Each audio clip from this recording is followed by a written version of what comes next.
everyone, welcome to a new episode of Changeling. It took a little while to convince Spencer that no one was going to eat him, maim him, kill him, or basically do any other horrible thing to him.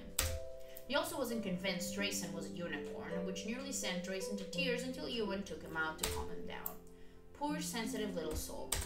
Spencer was desperately trying to have his haha moment, but was too terrified to actually do much hahaing and having caught me out in all my evil secrets. Instead, he was huddled on one end of the sofa, looking like he might cry as well. I knew Cata wasn't normal. There were weird things happening. I didn't expect all this. I didn't expect you to be part of it. Then it's time to change your expectations. Good people exist on the side of things, Spencer. Like me, Drayson, Ewan. And me. I was getting to you. I should have been at the top of the list, thank you very much. Hey, you're not the boss of me. I should be that too. Should have known the two of you wouldn't take any of this seriously. Hey, I'm taking this seriously. You creeped around my bedroom for like 3 nights like a possessed stalker. I'm completely serious. Spencer looked away awkwardly. I don't remember anything like that. Yeah, that's why I look like a puppy that just got caught doing something naughty. He glared at me.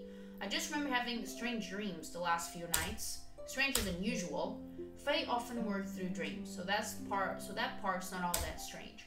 There you go about fairies again. Are you even serious with that? Fairies, unicorns, that stuff is all real. I don't believe that. So help me if you don't stop being a pain. I'm going to drag you back in here, yank his head off, and beat you to death with it. You're going to do what with my head now? Wow, Cata, that was kind of extreme. Shut up. Spencer, you may not believe us. For the record, Ewan is Fae. A Dillahan, to be precise, though I staunchly object to that any part of my body being used as a murder weapon. A Dillahan, Headless Horseman. He rolled his eyes. Yeah, right. Is this guy even serious? After everything he's seen, he's going to sit there and say he doesn't believe us. Just because I've seen some weird stuff doesn't mean I'm going to believe fairies are real or whatever else you people want to try to tell me. I'm not going to believe something stupid like Headless Horseman exists. Give me a break. I want the truth, not some stupid lie. So you'll only believe what you see then. He set his hand on top of his head and... Ewan, I don't think that's actually a good... No, I think this is the one time he's warranted. I thought you couldn't control... He gave his head a solid yank, and with a distressingly squishy sound, the flesh pulled apart and a spiral of green smoke escaped. He gets much better at it when he's mad. I can see that. Well then. Uh-oh. Not sure what he had been thinking of saying to that little demonstration, but before he could get anything out, his eyes rolled back and he slumped down on the sofa. Ewan just let out a very noisy sigh. Well, this has gone well. Thanks a lot, Ewan. I'm here to help. You'd think given everything he's been through, we'd be a bit more immune to the shock, wouldn't you? I wonder if the fame thing is genetic. Very funny. Now we have to wait for him to wake back up. Maybe he'll be a bit more reasonable when he does. Based on what I've seen so far, I wouldn't count on it. Then we'll have to keep trying until he listens. Stubbornness only goes so far. He'll eventually have to listen. I hoped. I'm not saying I believe you yet, until a few days ago, Cata was a changeling. That's right. I did read that in your journal. Wait, what? You read that? I was looking for answers. You weren't even supposed to be able to read that code anymore. You said you forgot it. He shifted uncomfortably. I couldn't believe it snooped my journal, much less actually lied to me about our code. That hurt my feelings so much back then too. The idea that he'd forgotten something that had just been the two of us. Sorry, that had been just for the two of us. That moment was probably when I really had to face the fact that he hated me. Jerk. I don't know what all Cata wrote in that journal. But if you read it, then surely you are kind of understanding what's happening here. I didn't think he was real. I thought she was just writing things to throw me off. I mean, there was so much weird stuff in there. Geez, who do you take me for here? I thought you were, an imposter. I sighed softly. Well, in the end, you weren't wrong, in a way.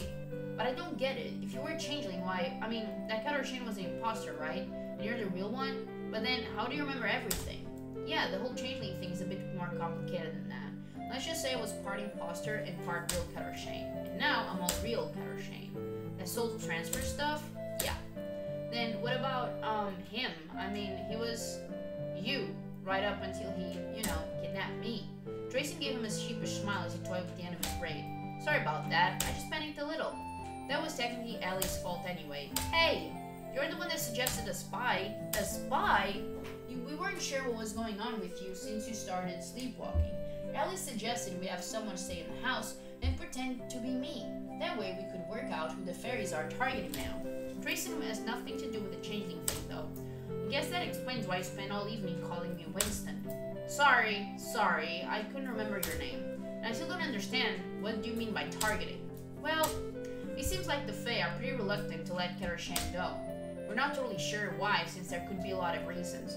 Regardless, they have been influencing you while you sleep, and we weren't sure what they were planning. We still don't know, really. Well, I think if they just wanted Spencer as some kind of revenge, they'd have him leave the house. But instead, it seemed like he was trying to get in Cata room. Either they want to use him to get her, or he did try to go outside several times. I was going to say that maybe they're targeting you both. Look, I don't know if I buy all this. I mean, I guess some of it aligns with things I've seen myself, but if the Fae want to kidnap us or something, aren't they being kind of ineffectual? I mean, you guys are saying they control me when I sleep. Can't they just have me wander off to wherever they want to take me? They may be able to influence me in your sleep, but that doesn't mean they can just control you like a puppet. So carting you off to the nearest cave might not be that easy. Yet. I mean, I was literally trapped in a fairy's body, and she didn't manage to make me walk off in the middle of the night either. I always woke up before getting too far away. In any case, it's more likely they're looking for some way to trick you both into another contract. It's the surest way to make certain you don't escape again. Another contract? I feel like I'm still missing pieces of the puzzle here. Basically, fairies entering some kind of contract with a family or individual before they do the whole changeling thing. We're assuming that somehow I was entering into this changeling contract as a child. They swapped me out partially because they don't just nab you and run off these days. No, that's the old-fashioned way of doing things. They play a lovely little game of musical chairs with your soul, then use you as camouflage so their kidnapper doesn't get caught on. Because fairies suck at acting human. So that's why you were able to change like that? Change? I mean, you know, your face and stuff, your hair. Now I'm doing confused. What are you talking about? When did I do that? Well, 5 years ago, for one. When, in my eye, he put 2 fingers up to his injured eye, sighing softly. I don't remember what happened back then, Spencer. I really don't. I know you haven't ever believed me, but if what you're saying now is true, then I guess it might make sense you wouldn't remember. Will you tell me what happened? What you saw back then? He chewed the inside of his cheek for a minute before he finally seemed to find some sort of resolve. Fine, I'll tell you what really happened back then. I tried to tell people so many times, but no one believed me. I'll believe you. I mean, we all will. At this point, none of us really has a reason to lie anymore. And I think I need to know what happened. Because now I knew there was really a monster involved. It might not have been me, but I'd been trapped in her body at the time. Well, that day I was out looking for you, you know, some of the adults. Mom didn't want me to, but I wanted to. I mean, I wanted to find you to bring you home. I heard voices in the woods, and it was the same voices we'd always heard as kids. I hadn't thought of that in so long. I mean, I guess it just faded to the point I didn't think it was real. His voice trembled slightly as he spoke of it. I wanted so badly to reach out, take his hands, tell him it was okay, but instead it was Ellie who took his hand and gave it a gentle squeeze. I bit my lip and looked away. When I heard those voices, I just felt really scared. None of the adults could hear them, though, and I just knew something was really, really wrong. I went off on my own, following the sound, and I stumbled into this clearing where I saw, well, I don't know, I guess, a fae, her, a changeling. She was tall with white hair and, horns like this. He indicated with slightly curved motions near his forehead. She was just there surrounded by lights, I guess. I mean, maybe those were fairies too or something. But when they saw me, it was suddenly you standing there staring at me. But, I don't know, it was you, but it wasn't. I remember thinking that you looked like a complete stranger in that moment. Then all the lights rushed at me, and I ran off into the trees. They were screaming, pulling at my hair. One of them, he touched his eye again, trailing off as he stared down at the floor. So that's why you thought I was an imposter all this time. I mean, if you saw her change like that, I can only imagine what went through your head when you saw Drayson's glamour falter. Yeah, well, I knew something was weird about that version of you anyway. I've never seen you that bouncy, ever. Mom was convinced you were completely delirious with fever. That's why she made you stay home again. Saying of which, if she comes home and we're not there, she's going to freak out. That's true. But I don't know about going home. Is it even safe? Well, now that we're all on the same page about everything, handling this should be a little easier. Cata, if you still have the St. John's wort we gave you before, I'd recommend putting it around both your rooms. You should keep things out for at least one night. and the rest of us can work on a more permanent solution to all this. It may not need to be that permanent. Keep in mind that Samhain is just around the corner. What's that? Well, it's a pagan holiday actually, but the reason it's important is that, well, there are these magic current thingies that flow everywhere, and apparently they overflow at certain times of year, which makes all paranormal things go nuts. Spencer shot Ellie a curious look. That's the basic gist of it. Fairies are inherently magical. Obviously, they become way more active at this time of year. In addition, the boundaries of fairy expand. There's already a big overlap between fairy and the real world here in Pine Hollow. It gets even bigger this time of year. Wait, fairies are the creatures, but they're from a place that's also called Fairy? Do they name themselves after their homeland, or the other way around? Because that's pretty stuck up. Not the point. He looked at Ellie, raising an eyebrow. They're distressingly similar when he's not being angry at everything, aren't they? You have no idea. Hello, we can hear you. I hope you know. Anyway. What I was trying to say is that there is also several fairy gates in the area that open up at this time of year. Paths that go straight into the heart of fairy, and it's easier to open up random gates to there in general. That may explain why they're so determined to try and get to you now. This is the easiest time of year to direct mortals to fairy, but if we can hold off for a few days, then it will all be over. A lot can happen in a few days, but it won't. Look, we'll get the two of you back home before your mom gets suspicious, but Shane, you have tons of broom out by your house. You should grab some sprigs of it and tie it with the red thread if you can. There's also St. John's wort, and the bell I gave you. Those things will help keep things settled for at least one night. That's fine, but we need a better solution than to stay huddling in our rooms in fear for the next 4.5 days. Look, if you can try to get your parents out of the house tomorrow, we'll come over and ward the hell out of your place. That will keep everything at bay, I promise. And what if they keep coming after us even after Samhain? I don't think that will be the case. At that point, this will become a big enough issue the agency may step in. I don't know. We'll need to cross that bridge if we get to it. Right. It was frustrating that we weren't a priority for the agency just because fairies were involved. Why did they get to run amok, do what they wanted, and face no consequences? Just because they were capable of being a nuisance? Then again, the Sealies had a well-known and terrifying army. I guess it was hard to go against something like that. But still, for now, let's just get home. Yeah. At any rate, he seemed better. I mean, he wasn't exactly gushing at me or anything, but he wasn't being hateful. He was just normal. So I guess something good did come of all this. I was going to have to try to focus on that instead of whatever possible danger was lurking literally everywhere. We did what Ellie said with the fairy babes. I gathered some broom, hunted for red string to tie it up with. What is it with fairies and red anyway? I showed Spencer the jars of herbs I've gotten from Shelley. I spent a real long time explaining things like fairy babes and fairy favors, something else we did. Looked everywhere for any of them that might remain. We only found a few, thankfully. Oh, and I told him about the brownie. I wasn't sure he totally believed me on that one until he awkwardly said he thought he saw it once. But he told himself he was a rat because, well, who just casually accepts a weird little person running around the house? We talked, and talked, and talked. And when Mom and Dad came home, we pretended to sleep until they went to bed before we huddled in my room again and talked pretty much all night. And you know, we're completely paranoid and freaked out. We kept checking the doors and windows and pacing around nervously. Neither of us slept, and nothing in particular happened. For one blissful night, things were silent. And yet, I couldn't help but feel the night was strangely tense, like everything was holding its breath during a watchful calm, and a terrifying storm was just around the corner. I paced back and forth, eventually in the kitchen, peeking into the foyer when I heard the door shut. Spencer was leaning against the front door, peering outside. He shook his head slightly and waved me back. I dug back into the kitchen, biting my thumbnail as I waited for the sound car. We finally managed to talk Mom and Dad into a date night for the evening, which would leave the house empty for Spencer and I to, deal with the fairy problem. Wednesday and Thursday night had been quiet. We used all the protections Ellie suggested, but since we couldn't get Mom and Dad out of the house, there wasn't much more we could do. Friday morning, we found the fairy favor in the kitchen on the table in plain view. Mom thankfully thought it was something I gathered up for her or something. I didn't like it. Until that moment, they had always hidden them, but this one had been just sitting in the center of the table when we got up. It felt like a warning, or a challenge. I peeked back out into the foyer, and this time Spencer gave me a thumbs up. Finally. Self-voicing enabled. Oh man. Self-voicing disabled. Sorry. Damn it. I hurried to the back door and peered across the yard. I could just see Ellie's head peeking over the gate. I waved her toward the house. We only had a few hours, so we were going to have to work fast, and I just hoped a few hours would be enough. The first order of business was to gather everyone around the table, hashing out a plan. Ellie was with us, and that alone was enough to make me feel more confident about our chances of resolving this for good. Shelley was also with us. Given that she was another talented witch, it was reassuring to have her helping. I was really grateful she agreed to come over when I called. Drayson also showed up, which, well, Drayson was Drayson, but I was kind of glad to have him anyway. He could be really reliable at times.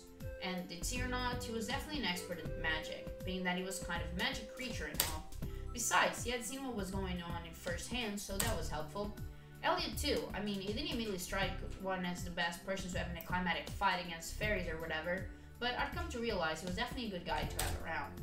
I will say that if there was one person I definitely wanted to have around for this, it was Danny.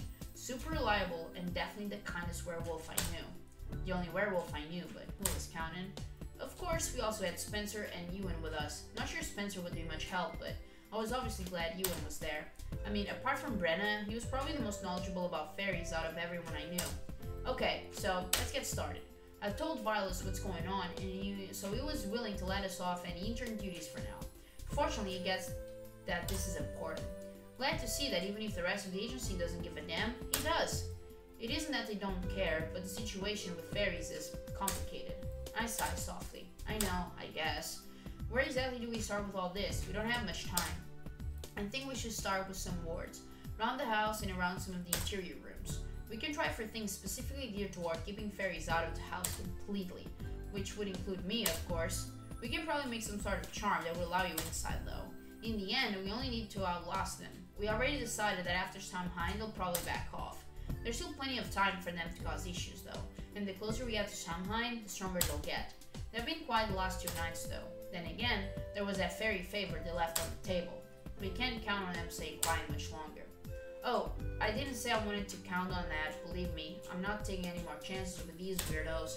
We can try some traditional fairy mains, but to be honest, I'm not sure they'll be enough. They don't even work against all fae from what I understand, and they're also less effective against some of the stronger ones. That's true, we're not dealing with some solitary fae who wants to cause trouble. We're against the Ancili court here. That may be true, but it's not like they're going to send us off after a single changeling. I really hope you're right. And frankly, we have to remember that all this has to be done without our parents noticing. Yeah, that's an added level of complexity to deal with. When will they be back anyway? I'm not sure, so we need to get this done quickly. Is this really going to work, all this stuff about wards and veins? It's all we have. I bit my lip and studied him quietly. It was very, very pale. Looked scared to death. I couldn't blame him.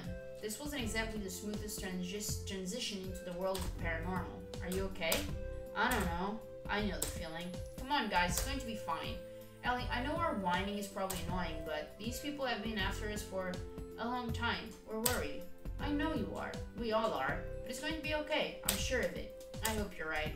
The others had been largely silent through the conversation, but I guess there wasn't much to add anyway. Seemed like we had a plan, or the start of one anyway. What about the fairy ring? Well, Shelley and I found a way to get rid of it without rousing the fae. It requires a new moon, and the next one isn't until Tuesday. Oh, great. And what about our little brownie friend? That thing is on my friend. All these wars and bangs won't hurt it, right? Nothing we're planning will actually harm it, and besides, it's only for a few days. One hopes, one does. I do have a question. What's up? Well, everything you guys are talking about, not that I pretend to understand it all, is just prevention. What happens if we need to actively defend ourselves? I'm hoping it doesn't come to that, and if it does... Roshan, do you still have the bell I gave you?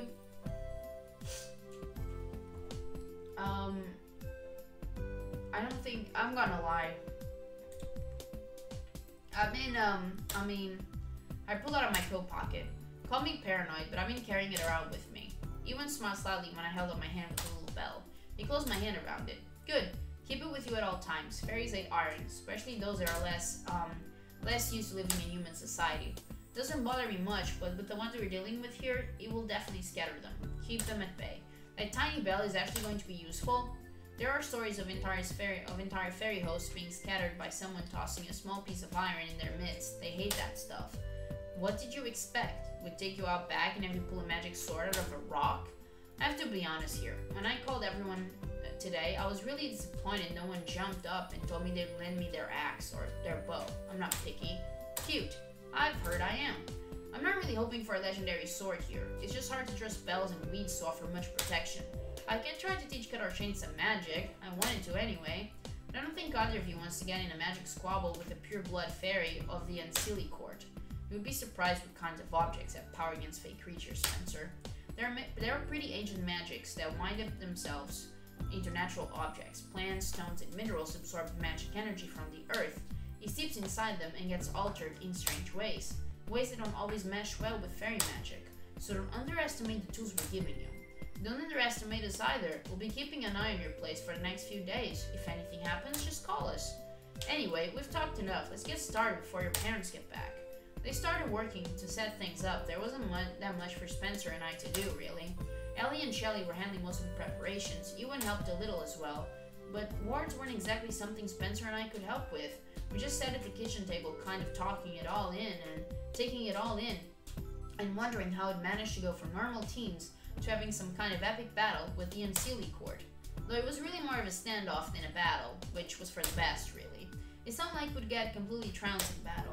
Danny and Elliot sat with us for a while, mostly going over the way they intend to keep watch over the house. The whole thing had a weird war room vibe. We just needed some epic music to set the mood. Maybe wands and a few references to the Dark Lord or something. The whole thing was a little unnerving. Spencer, weirdly, was actually looking more relaxed than he had been at first. Still scared, of course, but it looked like he was adapting to the weird. It was evening by the time everything was finished. Apparently, some of Ellie's barriers were intensive enough to take some time to set up. When she and Shelley left, it was with a very firm order to call her the instant anything happened. At all. And it was finally down to just me, Ewan, and Spencer again. I walked Ewan to the foyer as he prepared to leave. I'll be staying at Elliot's tonight, so I'll be nearby, okay? I smirked at him. Just going to stay there until Samhain passes? If I have to. I don't want to leave you guys to deal with this alone. I mean, you need someone capable of sticking around to help you out. I kicked his foot. Pretty capable. I mean, sort of. I'm capable of wrestling you to the ground and putting you in a headlock if I have to. Oh no, Unseelie court beware. He laughed, but the laughter quickly faded and he stared down at me seriously. If you need anything, just call. I'm not kidding. I want to know if anything happens. I will. I hope nothing does. I just want this finished. I want them to give up and go away. I'm sure they will soon enough. They have better things to do than perpetually stalk some shorty they got away. So if you do not stop harping on my height, I'm going to get a baseball bat and knock that head of yours down a rabbit hole. Your threats are getting more and more creative as the days goes by. In about 5 seconds, it's going to be reality, not a threat. I hate to interrupt your weird flirting, but Mom and Dad are probably going to be back soon, so you might want to get your boyfriend out of the house. At the very least, if you're going to murder him, just do it outside. I'm not up for cleaning up some weird mess in here. I prefer not to be murdered at all, thank you very much. Though I'll admit seeing you try would be pretty entertaining. Out! Now! Before I really try it. He smirked and stepped outside, but stopped on the porch. Do you need anything before I go? What is this? Well, there is one thing. What is it? For you to stay safe, too. You've gotten all caught up in our problem, and I don't want anything to happen to you because of it. Ewan leaned down and gave me a swift, tight hug. I'll be fine. Just worry about yourself. He was a little red when he released me. Quickly went down the steps. He waved once before he disappeared into Elliot's yard. The irritating guy is definitely weirder than I expected. Shut up. I punched him in the arm before I fled back inside. We shut the door behind Ewan, and Spencer's phone rang almost immediately. He quickly answered. Hello? Oh, hey, Mom. We were just hanging out. Okay, yeah, no problem. Sure, have fun. He hung up frowning. What was that about? They decided to see a movie, so they won't be back for another few hours. Well, that's probably for the best, really. I guess. After a pause, we started to meander silently to the kitchen. There wasn't much to do now but wait. Daylight had all but faded, and the darkness outside was more than a little unnerving. I need hot chocolate. Want some? Spencer said nothing, but I went and set the kettle on anyway. Today has been weird. Tell me about it. I mean, on one hand, I know it's all real. I know magic is a thing, fairies, all of it. I thought I'd accepted it, but then today happened and I was seeing it all in action and, I don't know. Feels a little surreal, right? More than a little, actually. I know the feeling, believe me. I got out 2 mugs and set them on the calendar as I handed down the cocoa. You were dealing with all this alone since we got back, weren't you? I'm sure I didn't make it any easier. You didn't. You were going through a lot as well, and I'm sure I didn't make that easier for you. Yeah, but you were trying. The only thing I was trying to do was make things more difficult. I feel like a jerk. I glanced back at him, sighing. He had been doing this for 2 days already, kicking himself over and over for how he'd been acting.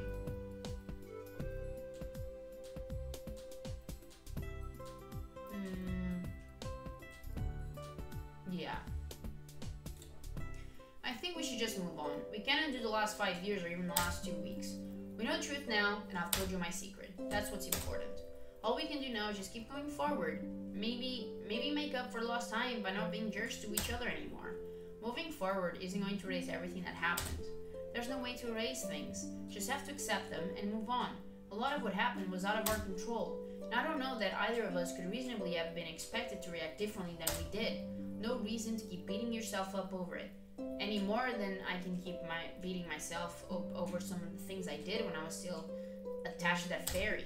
I've been trying to work out when this really all started. It probably was an incident 5 years ago, was it? I mean, that wasn't even the first time you vanished. I know.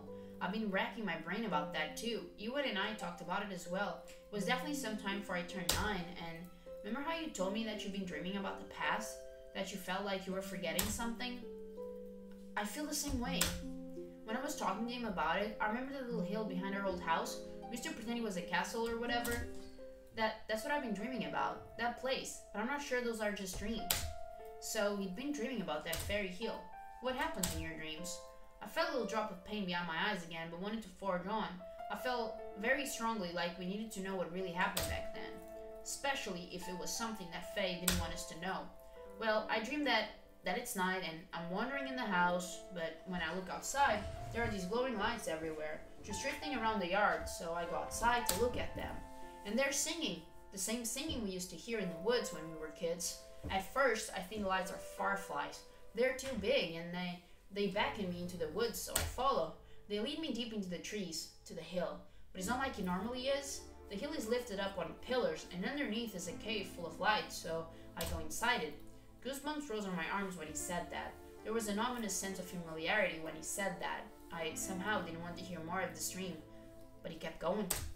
Under the hill is another forest, but it's strange, warmer and full of colorful lights and people. So many people. When I try to leave, they won't let me go. They say I have to stay, and I don't want to stay. I don't want to. His voice rose and he was speaking faster, frantically. I reached across the table and took his hand, squeezing. But you didn't have to stay with them. He stopped and looked at me, eyes wide. Because I winced as my head started throbbing. I went in after you. Was that real? I think so. I struggled to remember the details. It was like clawing through mud to pull any of them to the surface. And then it hit me, all of it, like lightning. The force of all the memories flooding back left me gripping the table, grasping for air. You were missing. I remember it now. You disappeared for days, and everyone was out looking for you. I went missing? Yeah, I remember now. This is what Kara had been talking about back then. I was with Grandma, and the grown-ups were looking for you, but they wouldn't let me go, so I sneaked away from her. I remember running through the woods calling for you. I ended up there, and I could hear you inside crying, but they wouldn't let me in at first. And then you agreed to take my place, just like in my dream. A chill ran through me. That's it. I remember now. The white-haired woman. I made a promise with her. How could we have forgotten us? Because someone made us forget. Mom and Dad too? I don't know. They've never mentioned this at all. They didn't mention it when you disappeared either. Surely they would have. If you have 2 kids who vanish into the woods and come back having totally forgotten what happened, then as a parent, you might play along to avoid bringing back any traumatic memories, I guess. Even after you went missing 2 more times? Maybe. He stood up suddenly, heading for the living room. I followed him into the foyer. What are you doing? Mom kept clippings when you disappeared. Both times. If I vanished for any length of time, there's definitely some evidence somewhere. He disappeared into the living room and came back with several scrapbooks and albums. 2 of us sat at the table, poring through them. Okay, there's a typo here. They weren't books we usually looked at. They were full of mementos and embarrassing photos. Mom meticulously recorded everything that happened to us as kids. From the time Spencer made a daring escape down the neighborhood street completely naked, to the time I dressed him up in my princess clothes and tied him up in our whole tree house to be rescued. We were silent for quite a while before Spencer finally let out a small noise of triumph. Found something? There! In the album he had opened, there was a tiny gray corner of paper poking out of the back cover. It looked like 2 of the pages had been taped together to create a sort of pocket. Spencer gently separated the pages, taking care not to rip them. As we unfolded the pages, we realized it definitely wasn't just one newspaper cutting. There were several ones, photographs as well. This is it. The headlines all mention a missing boy. Gone for 3 days, home by his twin sister. I completely forgot he disappeared like that. 3 times. What? I'm just thinking that it was 3 times that a kid from this house went missing and turned up again with amnesia. No wonder the media went so crazy. Twice would have been weird, but consider what had happened before. It also makes sense why Mom and Dad were so eager to get out of here, and were so nervous about coming back. Spencer stared down at the cuttings, biting his lip. This was all my fault. All of it. Hey, you agreed to take my place. You agreed to be a changeling, without even knowing what it meant, to save me. And I was so hateful to you all this time, even though I was the one to blame. I give Spencer a solid smack on the back of the head. Cut or Shane. Stop it. Stop trying to find someone to blame here. We're 7. What 7-year-old makes smart decisions? You were being manipulated by the Fae then, just as you have been this time. No one could expect a 7-year-old to fight back against that. You're not to blame here. It's them. It's that stupid, white-haired, taking advantage of children. Fairies are horrible. Spencer hesitated, then, to my surprise, pulled me into a hug. I sat there stiffly for a few seconds before I realized what was happening. Then I wrapped my arms against his shaking shoulders and squeezed him gently. I'm so sorry. I'm so sorry. Come on, I thought you grew out of this crybaby stuff. He just sobbed harder as I rested my cheek against his head. Those stupid fairies. I was having to fight the urge to start my way to that fairy hill and tear it down with my bare hands. Hurting Spencer was not something I would forgive. Ever. We sat like that for a long time, until his sobs finally subsided and he pulled away, rubbing at his eyes awkwardly. I reached up and squished his cheeks together gently. Feel better? No. I cracked up at the sight of his smooshed mouth. You look terrible. He shoved my hands away, glaring as he wiped his eyes. Shut up. I think we should call Allie, tell her what we found. Then again, Allie might have already known about it. We've known her our entire lives. If Spencer went missing, surely she'd have known. Confirming it with her might give us more insight as to why Mom and Dad hid it. I'm going to grab my phone and call her, okay? Spencer nodded, pulling the scrapbook back over to him. I'll be back in a minute. I hurried upstairs, leaving Spencer in the kitchen alone. My original suspicion had actually proven correct. I wasn't the fairy's original target. Spencer was. I'd been the replacement. Spencer hadn't spent long under that hill, just a few days, but I wondered if that was the source of his faint traces of fairy magic. It might also be why they could manipulate him so easily now, and maybe even why he kept the ability to see fairies past childhood. It wasn't until that stupid white-haired woman took the vision in his eye that he seemed to lose that. Wait! A white-haired woman with horns? Why hadn't I thought of this earlier? I forgot Ellie for the moment and ran to my closet, tearing through my things to get at some of my old artwork. I pulled out an old canvas board and stared down at the blue eyes peering at me from it. A white-haired woman with horns, icy blue eyes, a penetrating stare. A woman I dreamed about for years. I'd painted her so many times for a long time I thought she was just sort of a character icon caught it, or an old imaginary friend, or even some kind of symbolic mental image of myself.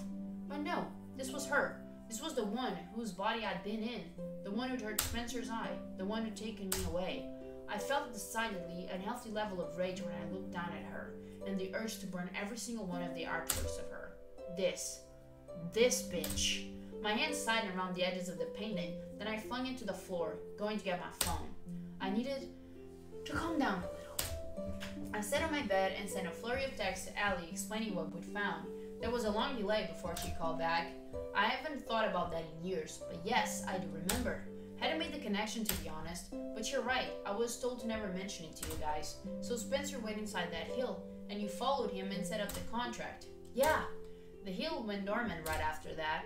Looks like they want you both back now. The fact Spencer was in their hill, in their control, could be why they still have a hold on him. I thought that too. You spent years there, but they only had your body, never your soul. Not true for him. Keep a very, very close eye on him, and don't leave him alone. Will their control not be hampered by wards? Not necessarily. Got it. I shoved my phone in my pocket and started downstairs. I was halfway down the hall when I heard something that sounded suspiciously like the back door opening. No. There was no way this was happening right after Allie warned me. That would be way too stupid. I ran down the hall and stairs to an empty kitchen and back door swinging wide open. Spencer! I flew outside, nearly tumbling off the back porch. I saw him for just a split second before he stepped into the fairy ring and was gone.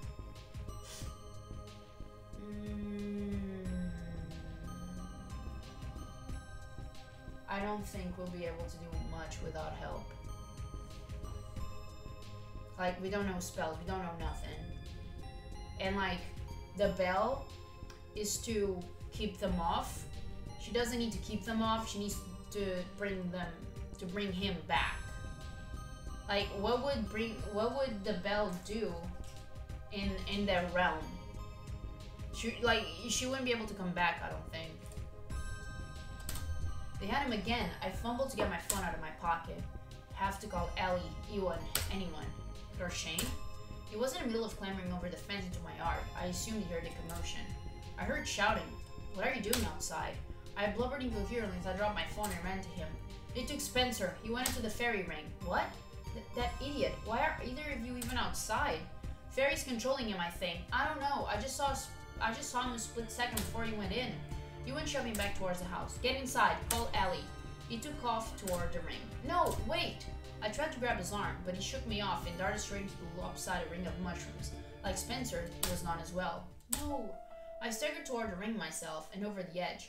I really wasn't thinking clearly, but I was determined to go after them. I couldn't lose either of them. Not Spencer. Not again. There was no flash of light, no sudden teleportation. Nothing. I stood in the center of the ring, bewildered and afraid. They locked me out? No! I dropped to my knees and clawed at the ground, ripping up the grass, the dirt, tearing my nails in mushroom caps. There was nothing. No. I sobbed in defeat, clutching huge handfuls of grass as I bowed over in the cold, begging them to give my brother back. I don't know how long I was there before I felt something warm and soft on my head. Huh? I looked up, startled to see a very familiar little figure in front of me. I tipped its head to the side and smiled slightly as I sat up, scrubbing at my face with dirty hands. The brownie had my phone with it and shoved it my way, chattering softly. I swallowed hard, my throat tight and aching. Right, okay. Right, I had to call for help. I got shakily to my feet, looking around. There were supposed to be other people watching the house, but Ewan was the only one that came. Come to think of it, it was eerily quiet, not normal quiet. Something was definitely wrong. I scrubbed my hands clean on my jeans and shakily dialed Ellie's number. She picked up immediately. Or Shane? What? They got Spencer and Ewan, and something is wrong around the house. Too dark, too quiet. We're on the way. Get in your room and wait there. Okay. I ran upstairs, still biting back tears as I huddled on my bed, feeling useless and afraid as I waited for help to come. Ellie made it to my house in record time, and figured out immediately why it was so dark and weird outside. Apparently the Anciles outsmarted us a bit. They put a white glamour spell around the entire freaking house. You can see what was going on, make it easy for them to nab Spencer without anyone noticing. We were assuming Ewan managed to see through it when he heard me yelling.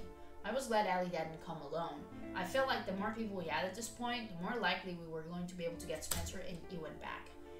It didn't take long to update everyone. We just needed to figure out what to do next. How do we get him back? I suspect they're not going to just let us in at this point. You think? I mean, they locked me out of that damn fairy ring already. We should have gotten rid of it as soon as Ellie noticed something weird about it.